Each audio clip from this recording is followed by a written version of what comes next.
What's the draw of running 100 miles? A friend asks. Like, in a sentence, what's the draw? She's right to aim for the short answer. People have things to do.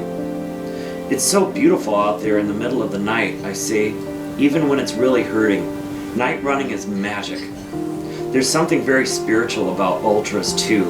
I sometimes have this little feeling near the end that I don't want it to end, although I'm happy it's ending.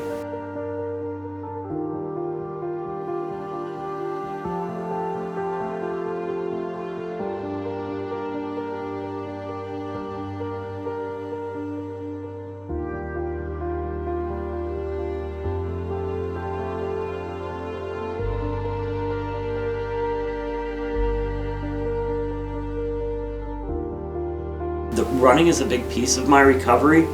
It's not something I depend on for my recovery.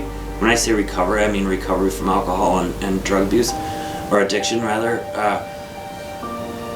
Running can't be the answer to my recovery because I'm gonna get injured, I'm gonna get hurt. The running might not always be there, but it is good therapy. And I find that at these races of ultra long distances, there are many people like me there.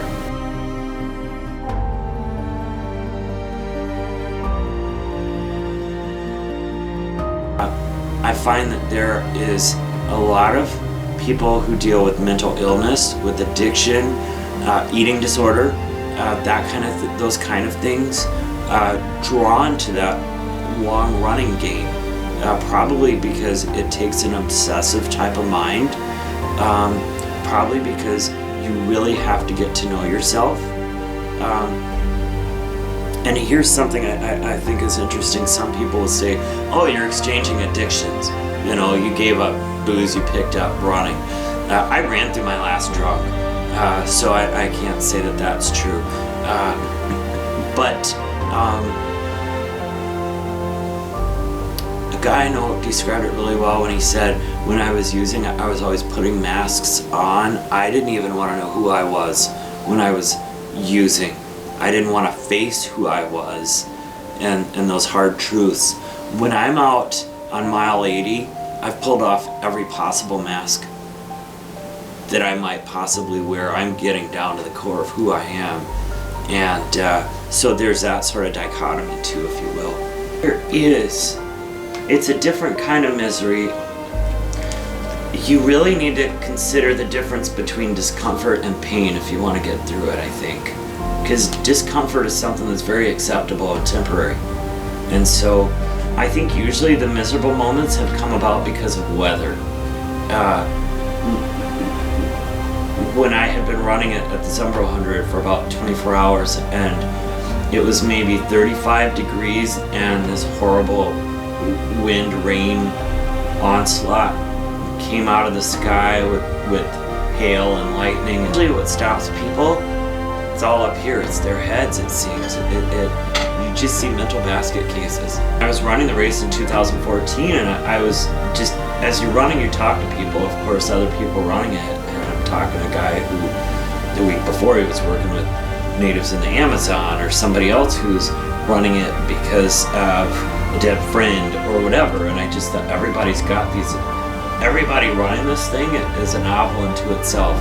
And I thought I like to document things. That's just something I like to do. I like to photograph, I like to write things down. And so I said, I need to tell some of these stories. And the most important thing I could do was get the race director's cooperation. He's a good friend of mine, but in fact, I said, I need to talk to you about a book idea that the next 2 years, just basically talking to people and getting to know people. I chose 8 runners, and some people, when I asked, said, no, I don't want you writing about me. Understandably so, because to me, you're really opening yourself up. You're making yourself very vulnerable, because you don't know what I'm going to say about you. You really don't. So it's a very,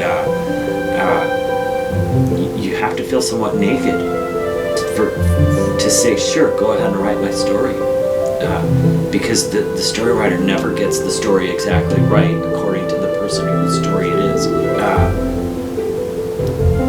I got a lot of really good friends out of the project. Is a really cool thing about it, you know.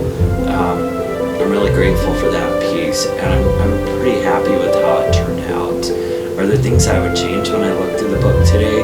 A few, but you know, it's out there for the